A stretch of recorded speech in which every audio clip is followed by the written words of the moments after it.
We recorded this podcast a few weeks ago on the day that George Floyd was killed, and during the editing process I messaged the others who appear on this recording to say would they mind if I said something about Black Lives Matter, and they all unsurprisingly agreed. So we just want to say, as hosts of this podcast, that we think that Black Lives matter. Not that Black lives are more important than any other colour lives, but that right now, when Black lives are under more threat, we want to say that Black Lives Matter. On that sombre note, we will go on to our podcast. This was a bit of a mammoth edit. Various points things went out of sync, so I have tried my best to make this match up. There might be the odd point where somebody says something slightly out of sync. Do please bear with that. Other than that, on with the show. Hello and welcome to this episode of the UFOcast as Doctor Who. This is the second part of our first Doctor World Cup. And we have our guest who couldn't make it last time joining us. She will introduce herself last. But for now, I'm Luke. Hi, Michael. And I'm Tony. And, I'm Siobhan. Hello. Hello, Siobhan. Hello. Tell us a little bit about yourself and why you're joining us to talk about the First Doctor. I'm old, I'm crumbling, and I've been podcasting for donkey's years. We're now live on Twitch, she said, putting a plug, /McFadden, if you go to Twitch, and then it's onto YouTube. Bibble Thrusters, the channel. It's spelt like it sounds. So now I've got that plug in. Thanks very much, guys. I'm off. Sorry, you want something about the First Doctor, don't you? Yes, the First Doctor. Why are you talking? Why do you think that did I invite you to talk to us about the First Doctor? I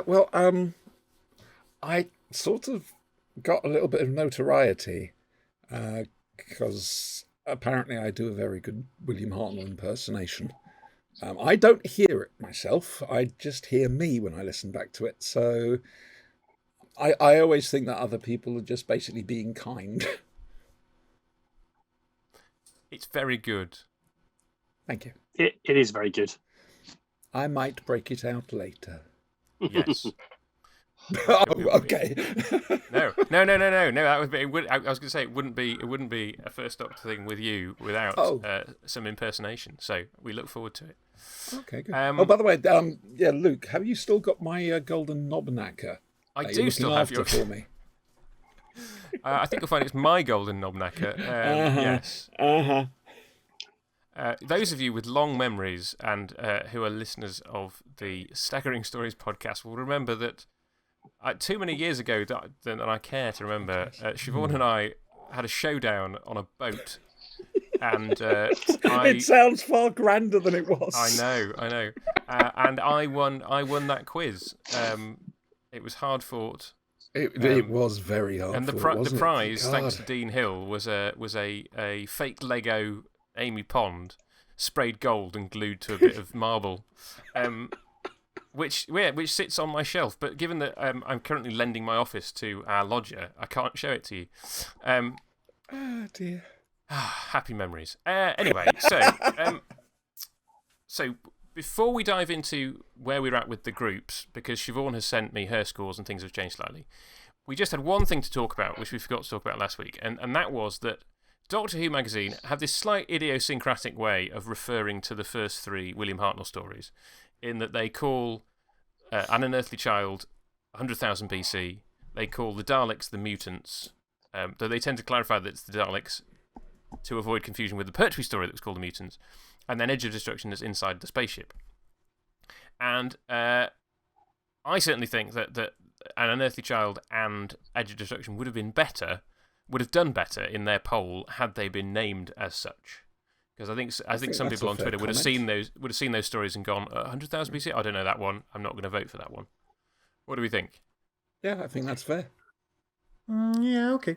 Because DWM have stuck with these names for a good many years now, but they're so pedantic, these names.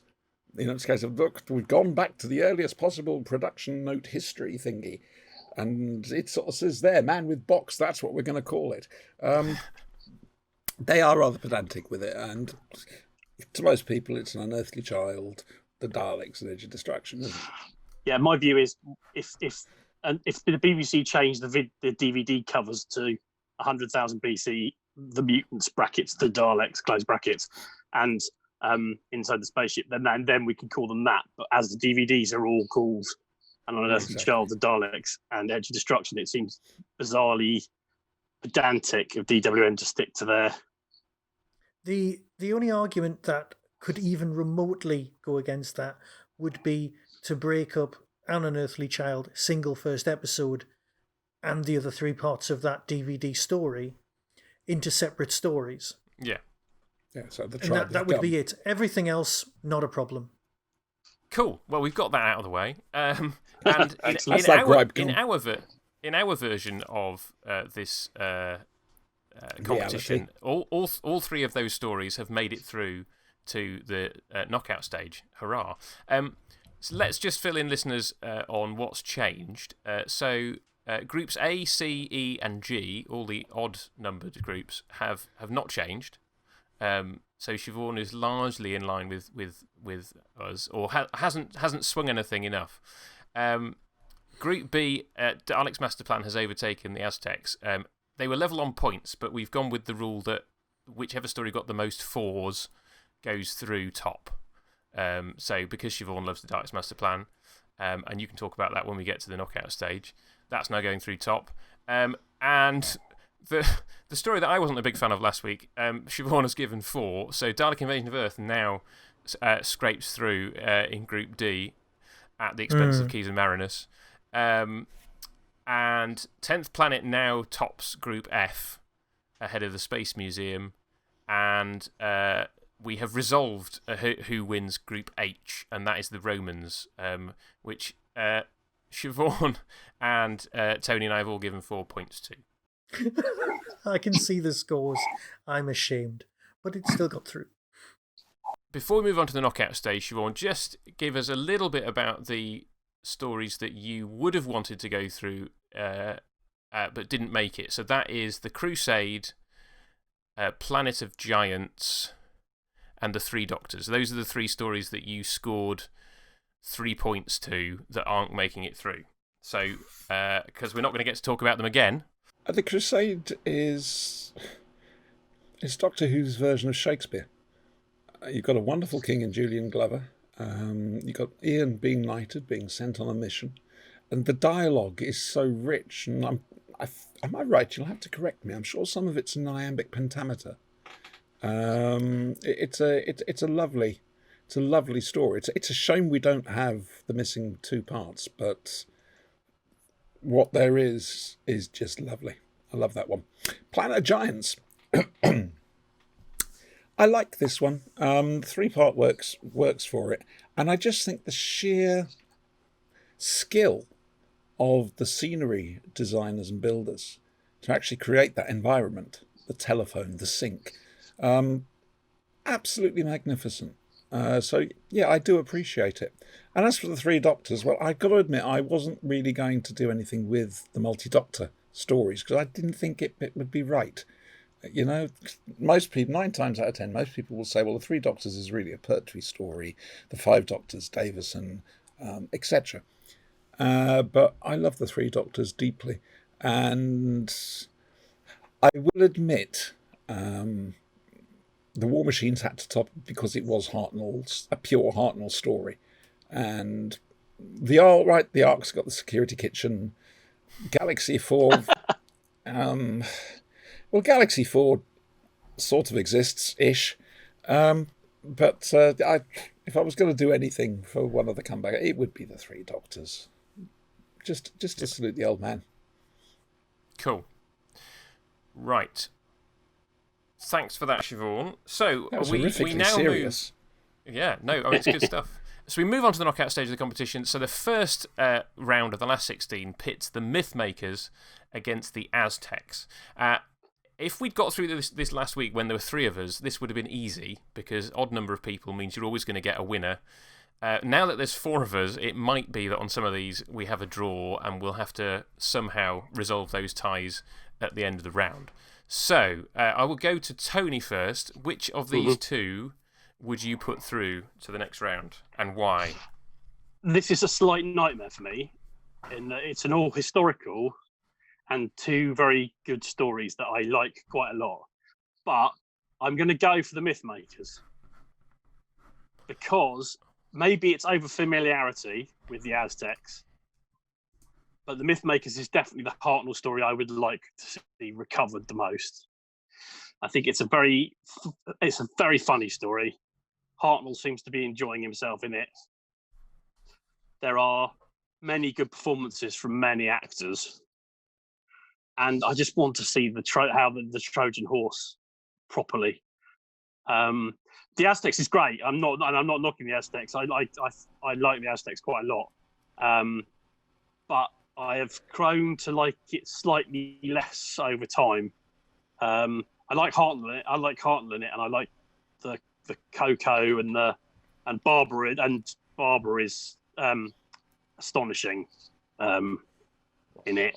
But for some reason, every time I watch it, I kind of slightly enjoy it less. Not by a huge amount. I still enjoy it. But yeah, the Mythmakers for me on this one. Are you absolutely sure about that? Because you're not going to be able to come back later. You're not going to be able to change history, not one line. Yes, I'm sticking to my guns. Okay. Oh, sorry, Okay. It should be my Obsidian Club. Michael, I know this is not your happy zone anyway, because we've already established you're not a big fan of historicals, but which of these two would you put through? The Aztecs got some great moments, but lousy hours, as they say. It's just not my cup of tea. I've got a really big soft spot for Greek myths. Stick me down in front of Ulysses 31. I'm, a happy little camper. I just love my Greek myths, but, I'm being honest, I've not actually seen it and nobody else has. So I'm just going off novelizations, off rumour, off what I've read about it. And that's not fair. So my brain's going, my brain is saying vote for the Aztecs, but my heart's saying Mythmakers, because I just want it so badly. I want to be proven wrong. I want to say to the world, no, this is fantastic. Yes, it's meant to be a comedy, but nobody cares, and it's got a massive Trojan horse in it. What more do you need? So, yeah, for me, Mythmakers. Siobhan? I honestly don't know how I can add to anything that Tony and Michael have said. It's very, very funny. And whereas the Aztecs it's Doctor Who's first proper journey into history. So it's taken very seriously, apart from the Coco incident. And the line that... No, sorry, I'm mixing that up with Marco Polo. I do apologise. You can cut that bit. The Aztecs is a bit po-faced for me. The Mythmakers is righteous, and I would love to see it, so chuck a point in there. So it's slightly moot at this point, because as you'll have gathered, that's 3-0 to the Mythmakers at this point. I'm gonna throw my hat in for the Aztecs, purely on the basis that I think it's possibly the first Hartnell that I watched on VHS. And so I have a soft spot for it, and it has happy memories of watching it with my family. And I don't think I've ever tired of watching the story. And whilst I agree with you guys that the Mythmakers is a great story, I wish some of these matchups were happening later in the competition. Because there are other stories that I don't think should be here, but we can get to that. So I'm going to say Aztecs over Mythmakers, but I recognise that the Mythmakers is a great story, and I'm happy to see it go through to the next round. Moving on to the second match of our knockout stage. This is the Daleks' Master Plan against the Web Planet, and I'm going to come to Siobhan first to give her vote on this one. The Daleks' Master Plan's got everything you want. It's got Daleks, lots and lots of Daleks, and they're not the comedy Daleks from The Chase. These are evil little buggers. They really, really are. And you've got a Dalek Supreme that's just this side of total madness. The way he says Marvik Chen, It's just marvellous performance. And the monk comes back, so you've got the comedy there as well. And it's nice to have some things. I think the monk's the second only recurring character, for want of a better phrase, after the Daleks. Suddenly somebody else has popped up again. And Doctor Who's starting to build its own story, its own history that way. You've got a great villain in Marvick Chen. All right. I don't think much of the whole yellow face thing they did with him, quite frankly. But it's of its time. And it's a marvellous performance. No, it's just really good, solid Doctor Who. It's probably the best Dalek story, and I include the Daleks in that. And as for the Web Planet, it's fun up to a point, then you fall asleep. That's about all I've got to say there. So Siobhan gives it a point. So Dalek's Master Plan is currently winning. Tony? I suspect this is going to be an early consolation goal, but I'm going to vote for the Web Planet for purely consistent purposes because it is one of my favourite Doctor Who stories of all time. And it had to be somebody's. Yeah. And I know, as I said in the previous recording, I know it has issues. I know it's too long. I know some people find it very difficult to listen to, let alone watch. But I love it so much. I love the ambition of it. I love the attempt to do a genuinely alien world with genuine aliens on a budget that can't possibly do it. But I love the fact that they tried. It makes us wonder what it would have been like. It's got two or three of the best scenes in it. I think of that get overlooked a lot because it's the Web Planet. But stuff the scene where Barbara watches the wings be taken off. I can't remember which one it is. One of the Menoptera. That is played so straight and so that it's genuinely quite horrific. And there's a couple of other scenes like that in the story, and I love it. And I know I'm in a minority on it, and this is annoying because again I really like the Dalek Master Plan, and part of me thinks it's the Daleks. Maybe I should, but it's an epic, and perhaps I should. But no, I'm going to stick to my guns and vote for the Web Planet. It'd be interesting to see what it would have been like watching it in 1965 on the tiny little black and white TV. Yeah. That could change an opinion. The other thing about the Web Planet is it's an amazing novelisation. And I think you'd struggle to do it now, even with special effects, and because the budget would be huge. Yeah. They tried with End of the World. Yes. Okay, it sort of came close. Yeah. But I think they were doing stuff in that first Chris Eccleston season that they probably wouldn't do again. Maybe? Yeah, like hire an actor who wouldn't stay for a year. Ooh, he's still sore. After all these years. Oh, you've no idea. I'm very good at holding a grudge. I've got the Web Planet versus Master Plan. Now, we covered my dislike of some of the costumes and the Universal Council of nonsense and all of that business, but you've got your Varga plants, you've got your episode without the Doctor, all in its favour. But then the Web Planet, I'm back to normal because it's like, it's really pushing the boundaries. It's the closest Doctor Who ever comes to being lost in space. And it demonstrates how different it is from other programmes because of its approach. I love the bit with the pen. The stupid voices and the migraine-inducing noises don't go in its favour. But I've got really good memories of getting the VHS out of Newcastle Central Library when they were selling off their old stock because nobody wanted to watch them anymore. And you could buy the VHS for like £1.50 for a double, and getting it home and putting it in and just being kind of going, what on hell am I watching? But then I couldn't look away. So my vote for this one, it's going to be the Web Planet. Oh God, Luke, come on, step up, man. I so do. It's the Web Planet. Luke. I'm going for it. Represent, man. Oh man, pressure. right, okay. I'm definitely not going to keep going last because I don't want to be the person in this position every time. And this is the bit where it becomes really difficult for me to not default to the novelisation. For a lot of these, particularly ones that are missing.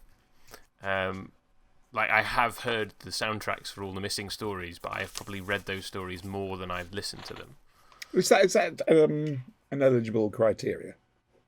Well, so we said last time we were trying to judge, and we'll get to this in the next one as well.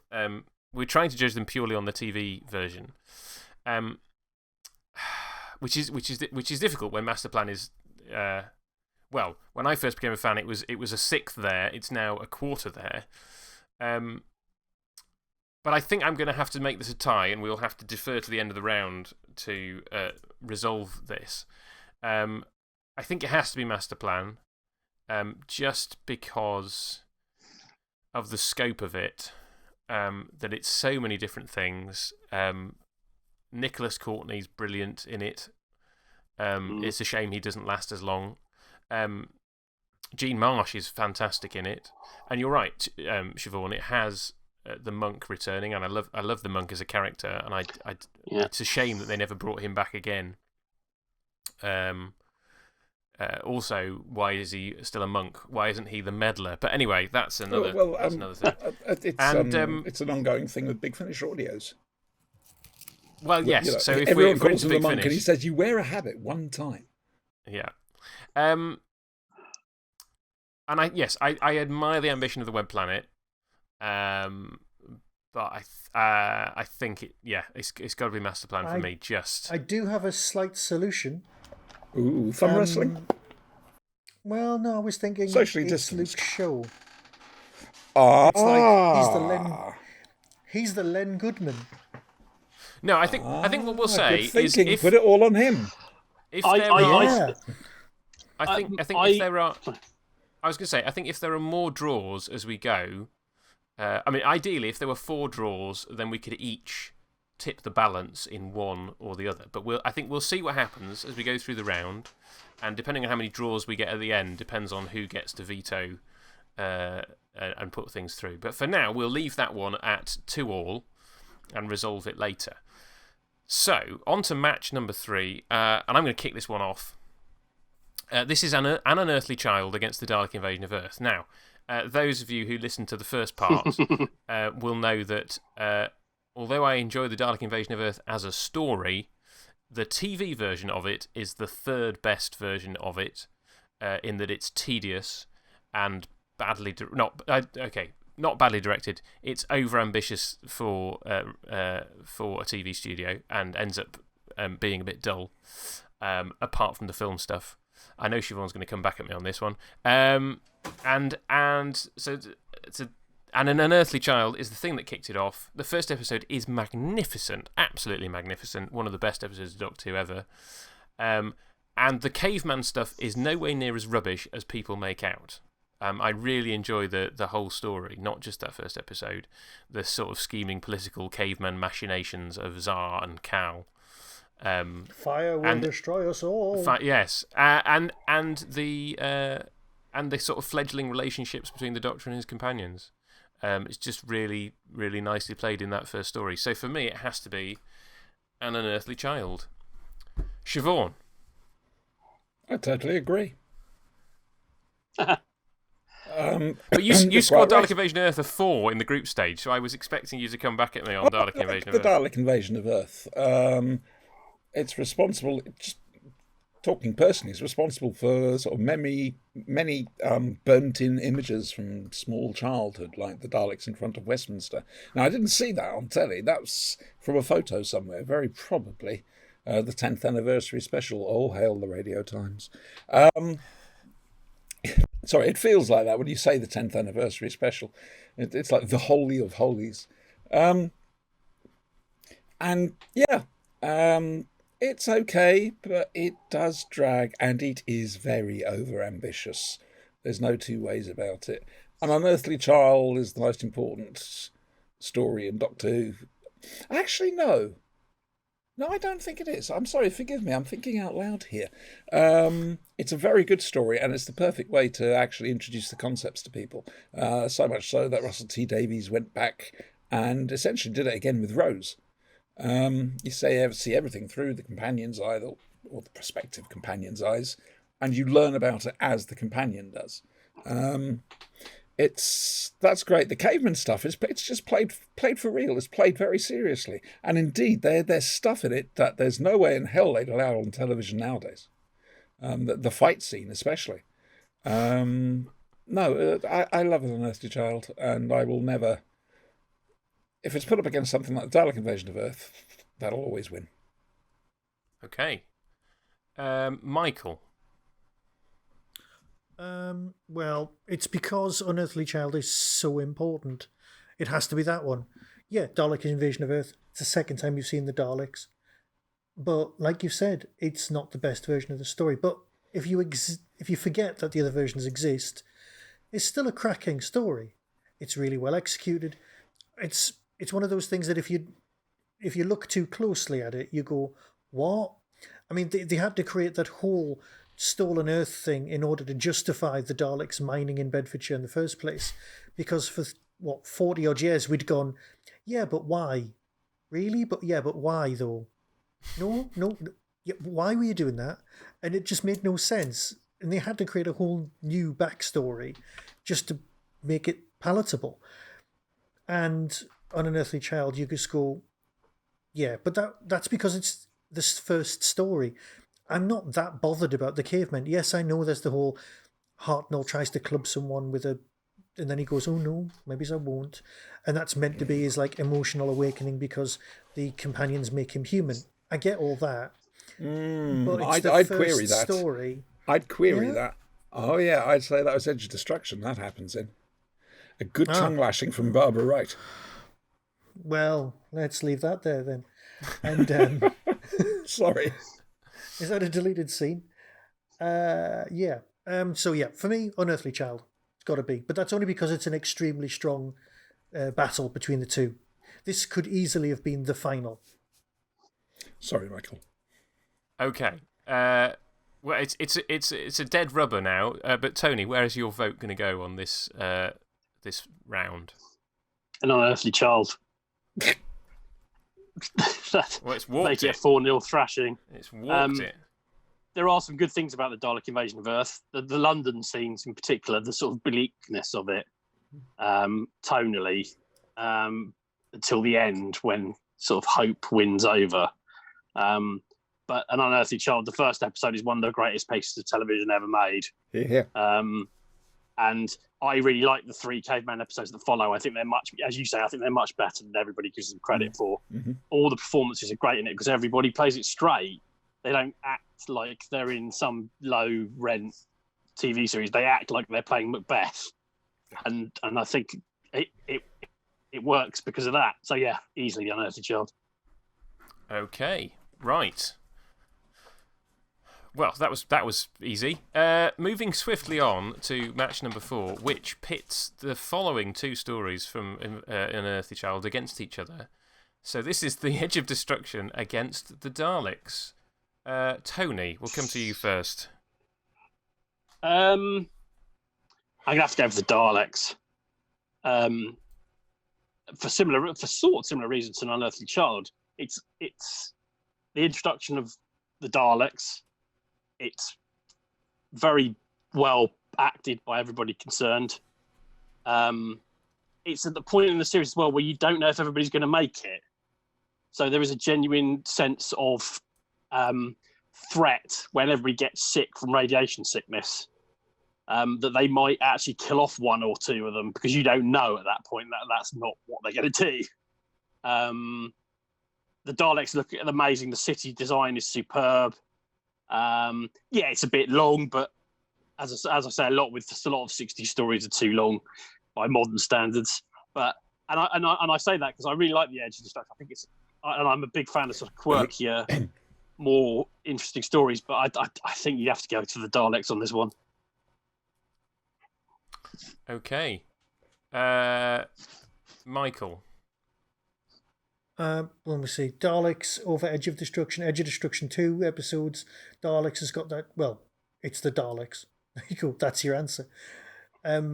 You've just got. I mean, if it's a football analogy, we're after the Daleks is a stronger team. You're seeing them early on. Edge of Destruction, it's something that was being brought in at the last minute. They do a really good job with what they've got. Lovely bit of atmosphere, but your Daleks is Terry Nation showing us what he does best early on, so he's not repeating himself. Big fan of the Daleks as a story. I just like it. Edge of Destruction, I didn't see it until it was on DVD, and it just passed me by, and I genuinely did enjoy it. But if you're battling one against the other, it's got to be the Daleks. Fair enough. Siobhan? It's the Daleks for me as well, I'm afraid. Edge of Destruction was... I could have got this wrong. I will defer to better minds than mine. But it was a hurried replacement script, wasn't it, to fill up a space? And using only the sets they had, which was the TARDIS set. I could be wrong there. My recollection is that it went into production at the point where they didn't know they were going to get more than 13 episodes. So it had to be 2 episodes long. And I think once it was in production, they knew they were going to be moving on to Marco Polo and so on. But at the time it was there, David Whittaker had to write a 2-episoder to fill out that first order of 13 episodes. It didn't. It's limited by those stipulations, I guess. Yeah, I can see that. And having 2 directors didn't help. When you're trying to act as if you've been concussed or whatever, to have a change in directors, that can't have helped. The thing about the Daleks is, it's what saved the program, isn't it? It's that simple. It's the most important Dalek story there's been, and I'm not retracting on that one. And the one thing I love about it, apart from everything you've already said about the visuals and about the performances, I love the soundscape. Tristan Carey's music and Brian Hodgson's sound. They just sell this. Now, the thing is, if you look at something like Out of the Unknown, which I'm not sure it's a contemporary of the Daleks or just comes slightly later, there is a certain cheapness to it. Whereas the Daleks, somehow they pulled a miracle out. And it just doesn't feel like... It doesn't feel like another episode of BBC Science Fiction. Does that make sense? Mm-hmm. Yeah. So, yeah, it's the Daleks for me. Well, it's another clean sweep then, because I'm also voting for the Daleks on this one. Because although... because I admire what the Edge of Destruction does with what it has... It's an interesting idea, and it's a great piece that moves the characters forward, as you alluded to, Siobhan. But then it has things like fast return switch in felt tip pen, and the Doctor explaining a spring to Susan, which I know there's an educational remit to the show, but the whole of the first episode of An Unearthly Child kind of established that she was like really clever at science. So the fact that she doesn't understand how a spring works 2 stories later, it just sort of undermines the whole thing. It's the Edge of Destruction's got the first Bill soliloquy. Yes, and that is lovely. That is lovely. It's lovely. Yes, there's some lovely moments in it, but I think that it's a bit hit and miss. Whereas the Daleks, I think, as you've all said. Go on, Tony. And as Siobhan said, I think The Edge of Destruction is a very important story in how the Doctor develops as a character. Yes. Because it is the story where he gets told off by Barbara. Yes. And he kind of suddenly realises that he needs to be less of a pain in the arse. Yeah. No, and I agree with all that, but I think I side with all the 3 of you in saying that the Daleks has to win this one because of how significant it is, and just for that, it is a good story, and I think more than some 7-parters. It does just about sustain its length, and particularly if you watch it one episode at a time, as with all these 60 stories, I think it works. Even with William Russell gripping onto a polystyrene rock, his acting sells that cliffhanger. So yeah, Daleks goes through. Right, moving on. I'm going to kick this one off. We have match 5, the Time Meddler against the Space Museum. So the Time Meddler was basically in the Doctor Who magazine Twitter poll. Once the Romans had got knocked out, the Time Meddler was basically there to avenge the Romans, in my mind. And I do like the Time Meddler a lot. But I don't. I think I'm going to have to be a little contrary and put and say the Space Museum. Well, so tell us. Okay. Well, I talked about the a little Space bit. Museum that puts it over it. Yes. So I talked a little bit about the Space Museum in the last podcast, Siobhan. I mean the first episode of the Space Museum is just wonderful. And yes, I think you can say that the rest of the story slightly lets down that promise, in the way that there are any number of stories that you can go. It had a blindingly good first episode, and then it didn't quite live up to the promise of that. And I think this is probably true of the Space Museum, but I do think, in the same way that An Unearthly Child sometimes comes in for unfair flack for its cavemen episodes, I think that if you view the rest of the Space Museum as a bit of a comedy, it really works, and Vicky gets to be brilliant in it. That's true. Absolutely brilliant in it. And Hartnell is clear. I mean, I suppose Hartnell's also having a whale of a time in the Time Meddler as well. So maybe you shouldn't go on which of these two is Hartnell having more fun in. But the scene where Lobos interrogates Hartnell is one of my favourite Hartnell moments of all time. It's just hilarious. And as we were talking about last week with the comparison with Herndl in the Five Doctors, that kind of plays into that myth that Hartnell's Doctor is this crotchety old man, and there's so much of him just laughing and enjoying himself as he goes through his adventures. And the Space Museum has one of those moments. Also, increasingly, I'm just bored of Time Lords. And I know that you can't kind of pin that all on the Time Meddler.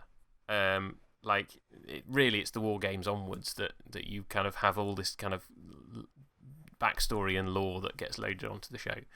But increasingly, what I love about the Hartnell era is there's just very little backstory. There's just the Doctor and his companions adventuring through time and space. And so this is a first step in putting that backstory in, and part of me just wishes they'd never gone there. Siobhan, I think it was inevitable, don't you? I know. I mean, yes, of course it was inevitable. Of course it was inevitable. But one of the reasons I'll say it again. One of the reasons I'm very happy in the Hartnell era is just because it's so free of all that baggage that would come later. Yes. Yeah. And the Time Meddler is one of those reminders that of what was to come. So that's me. I'm voting for the Space Museum. I think that's a bit unfair. I know that I'm You're jumping blaming very it hard on for one. the sins of its children. No, I'm jumping very hard on one end of a seesaw in this. I agree, and partly because I suspect that all of you are going to redress the balance. Siobhan. Let's see. Okay, I'm going for the Time Meddler. It's a fun romp. Hartnell is on fire, and that's because of Peter Butterworth. His performance is just a joy to watch, and Hartnell just raises his game to match it. And then you've got that oh so important cliffhanger. The monk has a TARDIS. Now imagine what that must have been like. If you're a regular viewer, you've been watching Doctor Who for 2 years. Remember, that's what, nearly 100 episodes.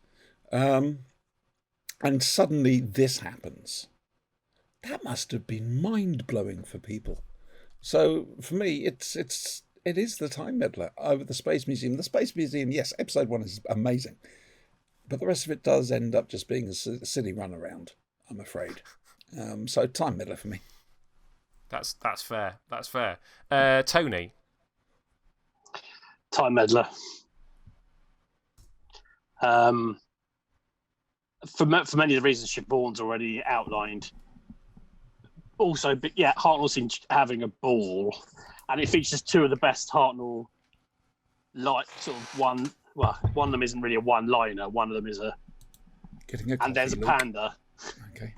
And what do you think it is? A space helmet for a cow? Actually, Siobhan should have done that line. She'd do it much better than I would. Yes, well, I'm not a mountain goat, and I prefer walking to any day, and I hate climbing. And it's funny. Peter Butterworth is brilliant. The monk is and I see what you're saying about sort of Time Lords, but because there's so little, the only thing you know about the monk is that he's of a similar he's similar to the Doctor, and he has a TARDIS, so you don't get any other baggage. Really. So I think, and also the monk is. I like the monk because he's a Time Lord that's not trying to destroy the entire universe. He's just trying to have some fun. So I like that part of it.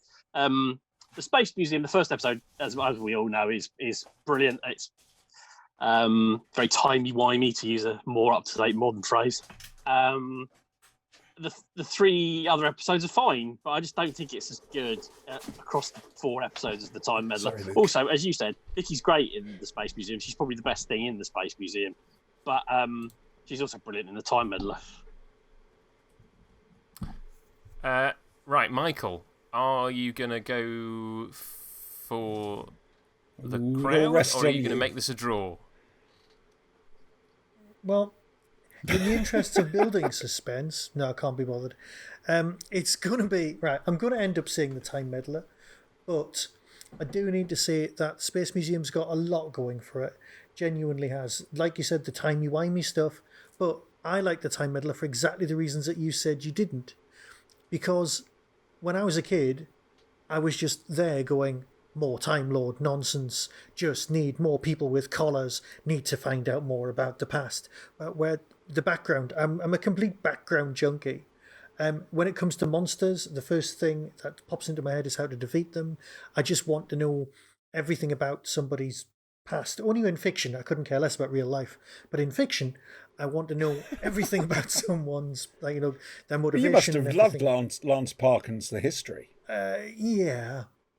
The way that put everything together. I'm totally with you on this. The way everything fits together and the history. I'm completely with you. That's my favourite part of the program. Yeah, I know. But when I was a kid, that's what I was. I was completely fixated on Time Lords.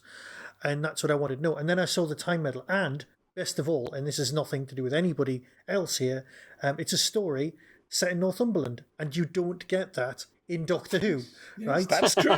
It's the furthest. That is very true. There's this one, and then there's what was it? The Sylvester McCoy story with the Haemovores. They're the most Whitby Northumberland end of things that you get in Doctor Who. Now I know Big Finish have explained this away with a massive Cthulhu type monster underneath the north of England, protecting it from all of the alien invasions. No, Doctor Who just couldn't be bothered to do. Oh yeah, I'll send you the link. Please do. Yeah, I have not come across that one. But yeah, that's why it was always the southern counties of England that got invaded. But I was a big fan of this story in general. And like I said, it's Northumbria. What more do you need? I love the whole anachronistic stuff, and the way that Rufus Hound and I think it's Graham Garden have taken the monk on in other incarnations. Just brilliant. He could have been just a one-hit thing. He could have just been Butterworth, but Rufus Hound's made him his own. I love the character, genuinely do. So yeah, for me, between the two, gotta be my first experience of Hartnell again. It's going to be, Time Meddler. Yay. We move on to match 6 of this round, which is the 10th planet against the Rescue. Siobhan. Oh, Yeah. me up first. Okay. The Rescue's nice. It's interesting watching Hartnell's performance with Maureen O'Brien as he slowly... It's actually quite sad. He basically replaces Susan in his affections with Vicky. It's sad, but poor old Cocky Licking. The most obvious villain in the world of villains, whereas the 10th planet is brilliant. It's the first proper use of a multinational setting, which they tried to do in the mid to late 60s. And Jerry Davis and Kit Pedler scripts especially, you'll notice that the base staff are from all over the place, and that's lovely. And it introduces the whole thing of, again, just that little bit more history building, International Space Command. And then, of course, there's the Cybermen, who, I'm sorry, I'm going to say it, I don't think they've ever been bettered than here. They are the best Cybermen going. They freak the hell out of me. And Bill, even though it's his last show, and he was ill certainly he must have been ill to record that second episode, just not ill enough to not have to work. It gives a raging performance. And then there's also the marvellous line of, "I don't like your face, Grandad," which you got to love. And do I have to mention the regeneration? Can you imagine what that must have been like sat there? Like I said before, you're seeing the Monk's TARDIS for the first time. Imagine this. What the hell's going on? It's, it's got to be the 10th planet. Tony. 10th planet. I have a soft spot for the Rescue. As Siobhan said, the villain is so obvious, it's unbelievable. But there are some nice touches to it. I like Ian and Barbara in it. I like Vicky from the off. She's lovely. And it's fine as it goes. It's a nice little two-parter, and it does the job it's set out to do, which is to introduce the new companion. The 10th planet, though, I mean, I'm not a massive 10th planet fan. I have said before on Twitter that I don't think the TV series does Cybermen stories very particularly well in comparison, particularly with, say, Big Finish. I think the 10th planet is one of the better ones. I quite like old school Cybermen with real human hands, and it makes them feel a bit more horrific than what comes after that, which is more science fiction-y. I like the I mean, effectively, is it the first base under siege story? You could say that, yes. I think it's fair to say.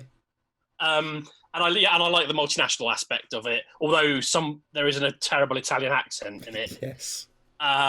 They tried. Yeah. And I really like Ben and Polly. And I think sometimes they get over, because I think so much of their stuff doesn't survive. I think sometimes they get overlooked as a companion pairing.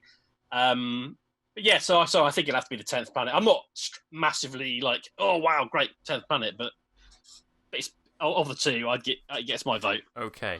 I'm going to go next, and it's the Rescue for me. I mean, I think I covered this mostly last time. But a brief recap for Siobhan. I'm just not. I'm not a big Cybermen fan. And I'm not a big fan of stories where the Doctor's presence is largely superfluous. And although this is it's a momentous story as far as how it ends, I think it's a kind of story that ended up being done so much better in the Troughton era, which I suppose you can't condemn this one for being a trial run because they had to start somewhere. But yeah, when I think about it, I think about lots of little bits of it that I like, and I think Cutler is a brilliant base commander. And I like the multinational aspect of the cast, and Earl Cameron in particular is very significant. Massively significant. Yes, you're quite right. But overall, I think the 10th Planet is lauded because of its significance to the show. More than if it wasn't Hartnell's final story, I'm not sure it would be seen in the light that it is. And the rescue, I love. It's a nice little 2-part introduction to Vicky. It's got the lovely Stingray thing with Ray Barrett doing his 2 Stingray voices, which gives the game away, as I said last time. But there's also some real meat to the story. It's got the Doctor confronting Bennett and kind of calling him out for what he's done. And then because Vicky's left on her own, she joins the TARDIS, and I suppose I've just said 10th Planet gets more honor for the position it holds in the series history, but Vicky is the first time that we had a new companion, and if she hadn't been a success, I don't know where would we be. But she's brilliant. She knocks it out of the park, and she basically is the 4th member of my favourite TARDIS team. So the rescue it is for me. Fair enough. Well, Michael. Rescue, do like it. It's got some great moments. Vicky is brilliant, but she's always brilliant. But even although it's possibly one of my least favourite Cyberman stories, I can't stand the upside down world that comes onto the screen. That just does my head in. No, it turns up and you go, come on, you're trying not to be a kids show here, and that's just shoddy. That shouldn't have made it past any scripting. They should have gone, oh yeah, the Earth had another world. No, how can it be a parallel? That parallel? That's ridiculous. And then I became really pedantic later on, going, well, what about the Silurians? How do they fit in? And is there a Silurian race on the cyber world? And now you mention that, there was a marvellous comic strip in DWM. Oh, I remember, and that made me feel better. But because I came to the 10th Planet really late, I wasn't in a great place with Hartnell at the time anyway. And it was like, yeah, it's got some great moments. I didn't like the design. I don't like the massive headlamps on the head. But it's got the regeneration. I don't like the hands. I really genuinely don't like being able to see the hands. Oh, everyone's going on about how scary and it's got loads of horror in it. No, it's just we couldn't be bothered to buy gloves.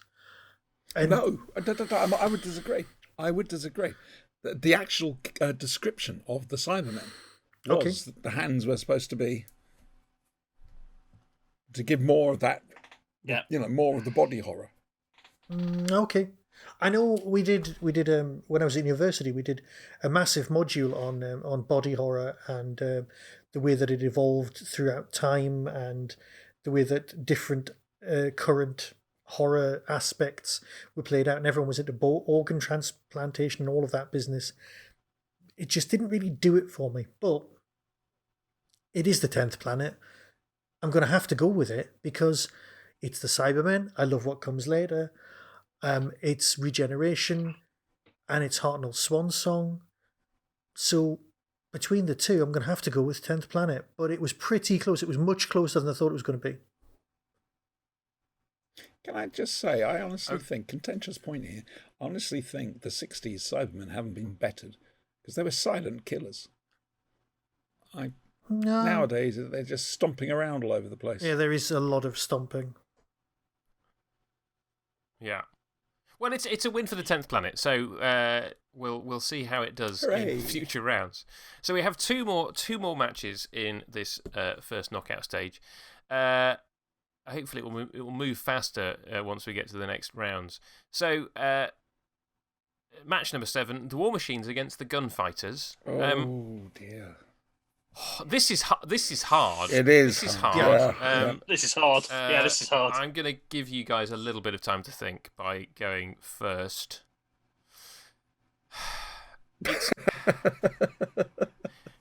It's going to be Ip Dip Sky Blue. No, it's not. I'm gonna say the Gunfighters. We talked about this last week. The Gunfighters was maligned for so long because of received fan wisdom. The War Machines is an old one. It was one of those VHSs that was at the start of the restoration team. I remember that it was one of those an extra fold-out flap. No, it's because the War Machines is one of those odd stories in which there's little bits missing here and there. Oh yes, of course. And so there's a bit of the battle that they had to kind of reconstruct, and I think they then redid it again on the DVD to make it better. But I remember and I think my brother had this one VHS. I remember kind of that extra flap that you'd pull the VHS thing out and open it, and there's all this kind of stuff about. Yeah, I think I forget where it was found, Namibia possibly. And then the sort of piecing it back together, which I love all of that restoration. I used to enjoy reading the restoration team website. It's absolutely brilliant. I wish they could carry on. But anyway, that's all by the by. So the War Machines, I love the War Machines. It's great. Ben and Polly are great.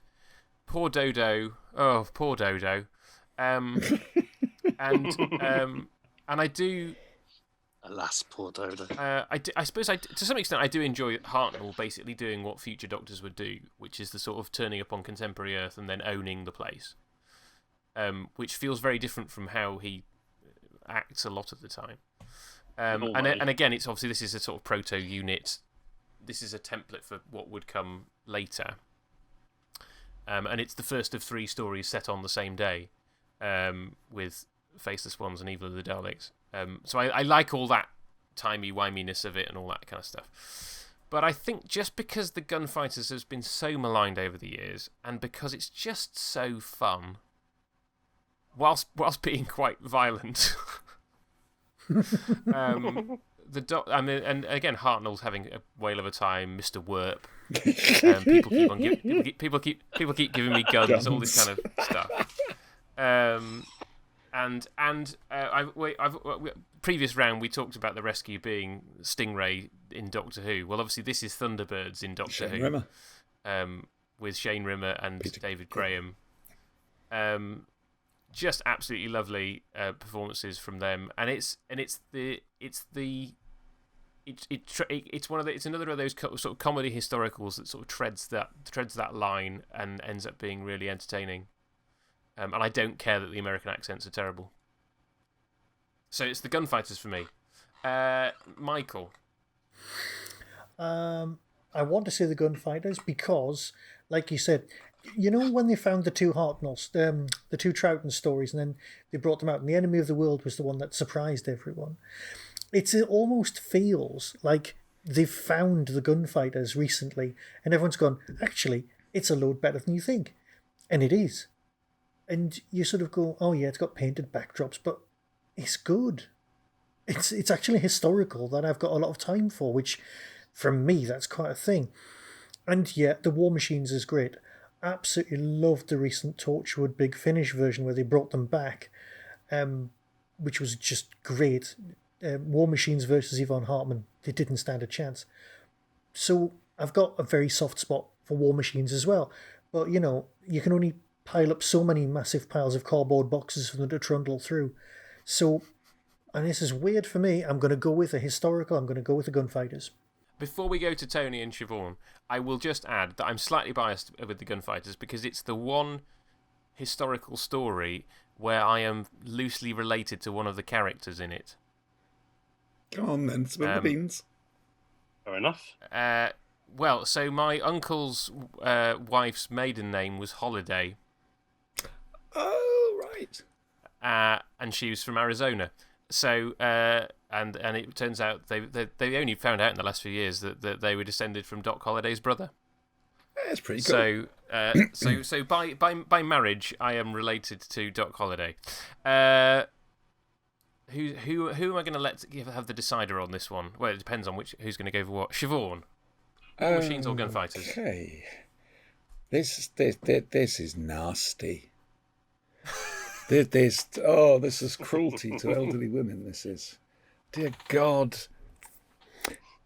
What I've been trying to do when I've been voting for these is trying to put away the importance of a particular story, if possible. It's what I enjoy watching the most, rather than, well, it's the regeneration or this, that, and the other. And I, like in that previous round, I enjoy watching the 10th Planet a hell of a lot more than I do the Rescue.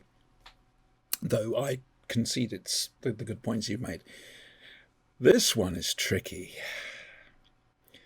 I mean, like you said, Bill's on fire again in the gunfighters, having a whale of a time. Dodo gets to have some action. Peter Purvis just shows a lovely gift for comedy. The War Machines, comparatively, is quite dull in that respect. And a little bit wobbly. And then there's the whole Doctor Who is required thing, which I personally think means that his name is Doctor Who. But suddenly the Doctor is known by certain people in government and whatever. When did that happen? How did that happen? But suddenly, he's name-dropping people left, right and centre, and people know of him. Oh, God. And then there's the song. And I do hate that song with a passion. That's the trouble. All right, I'm going to put the gunfighters through simply for Bill's performance. Sorry, it's Linda Barron. Simply for Bill's performance. Okay. Have you guys ever been to the website wotan.computer? Oh, do tell. Just type in wotan.computer into your bar in your web browser. Wotan.computer. And listeners at home, you can play along with this game. I love the fact that my browser is saying it's not secure.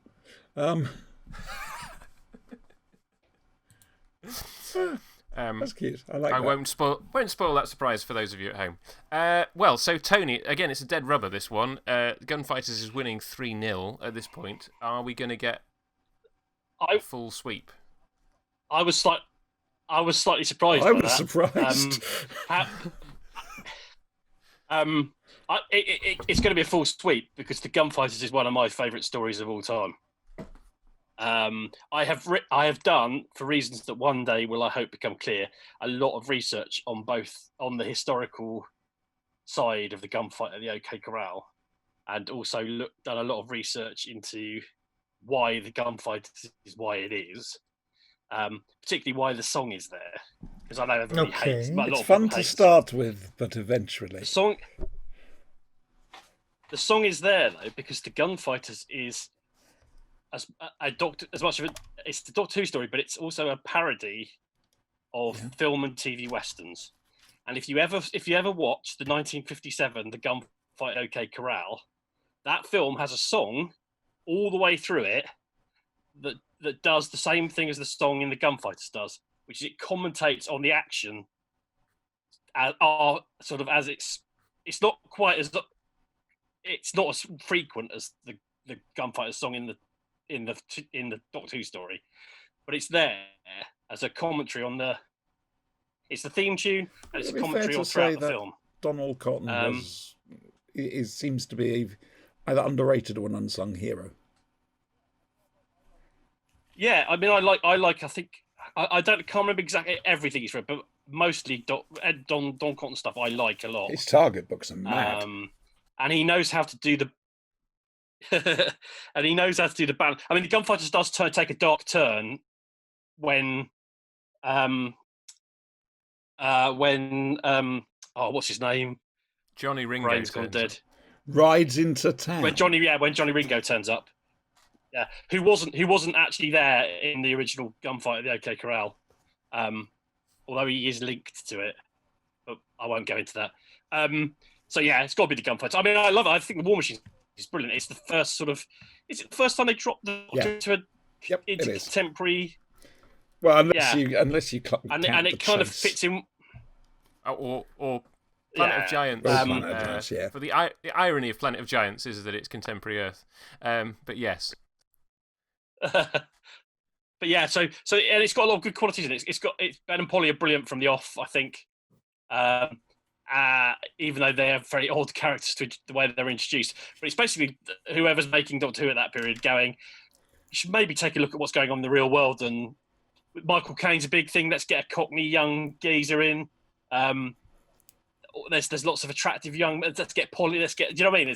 There's obviously things going on there, and it's very entertaining. The War Machines. I quite like it, but as I said, got to go Gunfires. So, final match of this round. It's the Romans against the Ark. Michael. I'm going to stick with what I said last week. Romans, historical. I get what they're doing. Beautiful moments of Ewan and Barbara. Lovely business with the magical lyre. Can't stand Nero. I've spent most of my time going, where's the monsters? It's not for me. Just not my cup of tea. The Ark's got time travel. It's got two-parters that fit together. It's got the security kitchen. Well, you can't go far wrong with that. Let's be honest. It's got that thing you always should avoid in sci-fi. Invisible monsters. Hey. It's got the monoids, a ping pong ball in your mouth and a Beatles wig. You're done. Right? I'm sorry, you're not going to trump that. It's the Ark all the way. Siobhan. I'm going to be fairly obvious here. I'm going for the Romans. The Ark's premise is really, really good. It's just not carried out very well, unfortunately. The whole thing about it being the two-parters, and they've come back, spoilers, 100 years or whatever it is, into the future, where the monoids have taken over, and the reveal of the statue. I mean, that's a great moment. And it's a lovely idea that finally utilises the potential of Doctor Who. But, oh God, it's bad. So, whereas the Romans is just... it's just fun. It's just a fun romp. And again, Bill's on fire. Look at that fight scene he has. It's no, it's the Romans for me completely. Okay. Well, it's the Romans for me as well. No surprises there. And I think the thing is, I'm going to save most of what I have to say for the Romans for a solo video episode. That's as I said cheating. last week, I've been. Well, no, because there's so comedy. The comedy is brilliant, but there's some really important things to say about the story, and I don't want to spoil that. But it's all to do with the character of Tavius. I think Tavius is for me personally, is one of the most significant characters who's ever been in Doctor Who. Interesting. And the way that he relates to Barbara, in episode 1, and you don't really understand why until the very end of the story. There's a lot to say about that. I'm going to have to go back and rewatch it. Yes. There's a moment in part 1 where Tavius decides to rescue Barbara, and it doesn't make sense why he does that until the very end of the story. And I've got lots to say about that. And also, we talked about Donald Cotton. So I think Donald Cotton is if what Donald Cotton is doing with the novelisation is what I think he's doing with the novelisation, then he's a genius. I don't particularly like the novelisation, but the reasons why are, I think, a really clever thing that he's doing. And again, I'm not going to talk about that here. That was so vague. It was helpful. That is for. Well, yeah, I think if you watch it and then you read it, they're two brilliant counterpoints to, and it's to do with who's telling the story. I'll just leave it there. So because I want you all to go back and rewatch the Romans, and I agree with you totally, Siobhan. The Ark is a great idea that is not brilliantly executed, and I think talking of dodgy planets in space. Yeah, I think the idea is great, and the whole kind of we've left and come back, and because stories didn't have parts, it wasn't like this is the Ark part 2 of whatever. An ongoing story, wasn't it? You never knew. It was just here it is, and you didn't know that this was going to be part 2 of 4. You were just that was a quick story, and it's not like they hadn't had 2-parters before. And then it's like, we're back, and there's another 2 parts to go. So it's got some good stuff in it, but ultimately, there's very little that could beat the Romans for me. So that goes through. Okay, so after all that, sorry, Tony. Sorry, I kind of assumed that you would go for the Romans, but yes, go on. Yeah, you are correct. I do. There are some things I like about the Ark, though, to its credit. And every time I've rewatched it, I kind of like it a little bit more. There are some very good shots in it the director does some very interesting things a couple of times in there with shots through. I can't really explain it, but from that go through people to the more long shot that are quite cleverly done. Invisible aliens in Doctor Who is usually a bad thing, though. And the cliffhanger, it's the end of episode 2, isn't it? End of episode 2, with the statue, where you see the statue for the first time, is very good. And I think it has those things. And I don't think the monitors, if the monitors didn't have the Beetle wigs, I don't think they'd look quite as bad as they do. I think the actual overall design is quite interesting. But yeah, I think the Romans for me, because it's historical, it's funny. Ian and Bob are at their best. Having just had sex, even when they're separated and when they come together. Yeah, clearly,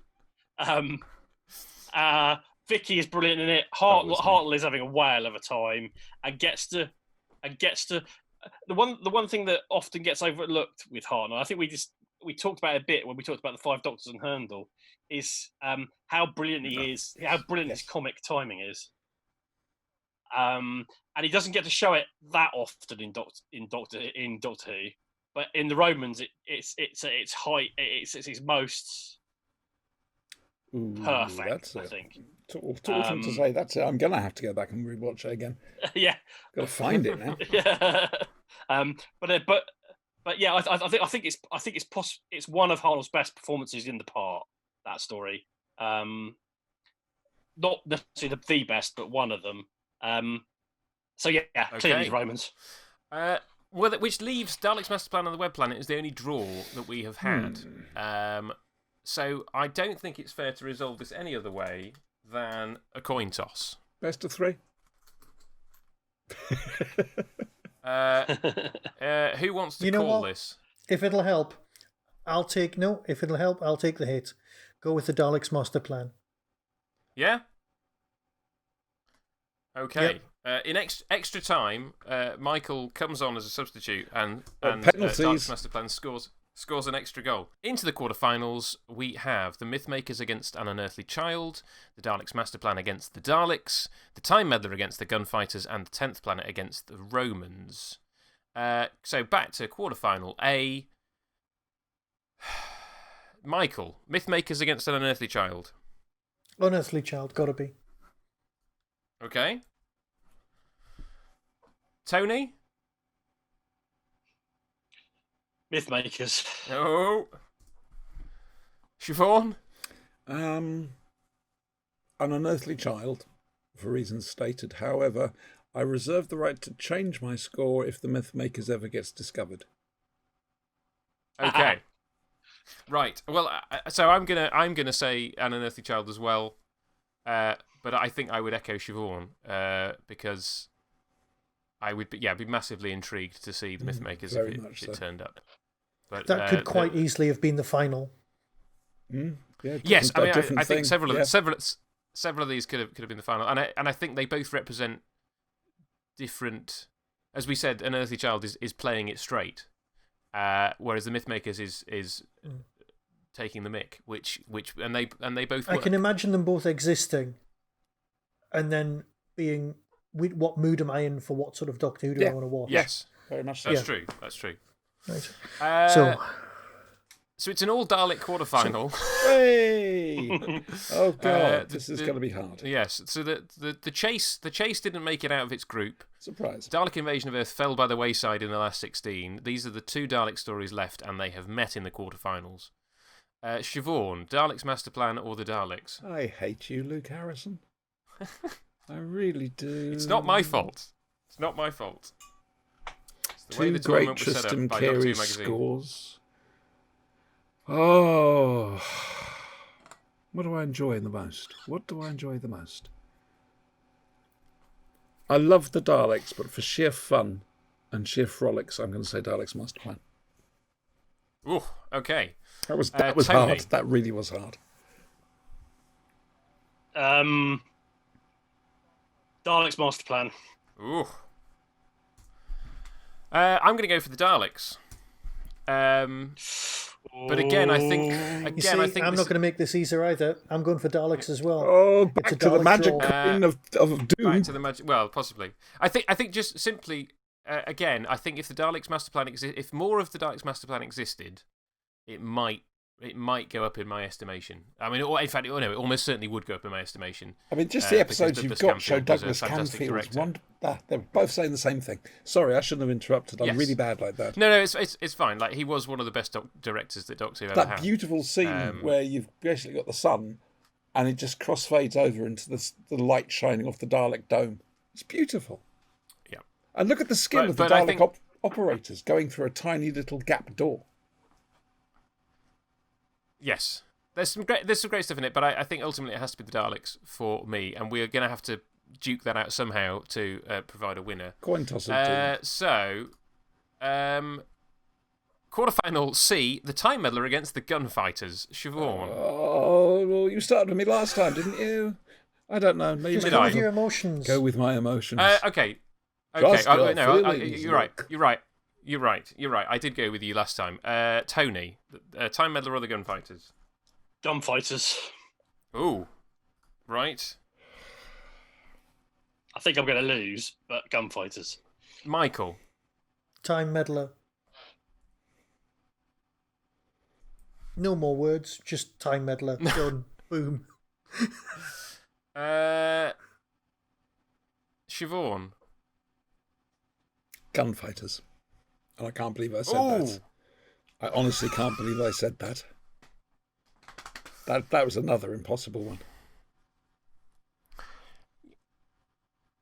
After all I said in the previous round about the Time Meddler and the Gunfighters, it's got to be the it's got to be the Time Meddler. Sorry. Oh, no. Here we go again. Yeah, it just has to be. Just has to be. Right. Oh, this is interesting. I want this to go the right way, but I'm not sure it's going to go the right way. Right. So it's by far and away a vote for the Romans for me. For that one, Michael. I think I know which way you're going to go on this one, but 10th Planet or the Romans? Oh, 10th Planet versus the Romans? No. Not for me. Siobhan. 10th Planet. I love watching that one. It's one of my go-to feel-good stories. Tony. Save me here. Oh, yes, God. okay. It's gone again. So, we have 3 draws in this quarter-final round, and the way that I've decided to resolve this is that each of my fellow participants, Tony, Siobhan and Michael, have sent me the name of one of those 6 stories that they want to save, in the hope of breaking the deadlock. So, I'm going to resolve the ones that have been resolved. So, Tony voted for the Gunfighters. So the Gunfighters now goes through at the expense of the Time Meddler. And Siobhan voted for the Daleks Master Plan. So the Daleks Master Plan now goes through at the expense of the Daleks. However, Michael and I have both gone for something in D. So 10th Planet Romans is now 3-all. So we've had extra time in that match. We now have to go to penalties. I wish I'd voted Siobhan, for Daleks. Siobhan and Tony. I wish I'd gone for 10th Planet. Siobhan and Tony, I think I know which way is that going to go, because Siobhan's going to say 10th Planet and Tony's going to say the Romans. Fair enough. So this is the one where we're having the most difficulty in resolving the deadlock. So I think it has to just be a coin toss at this point, because I don't think there's any other fair way of... Sorry, right, hang on. Which one's the issue? What do you mean, which one's the issue? The big issue is between which stories? 10th Planet and Romans. It's between 10th Planet and the Romans. Stop doing pertwee hands. Yeah, you're on your own, sorry. You and Siobhan are staunchly 10th Planet, and Tony and I are staunchly Romans. Like, I don't think there's any... And we all feel very strongly about this one.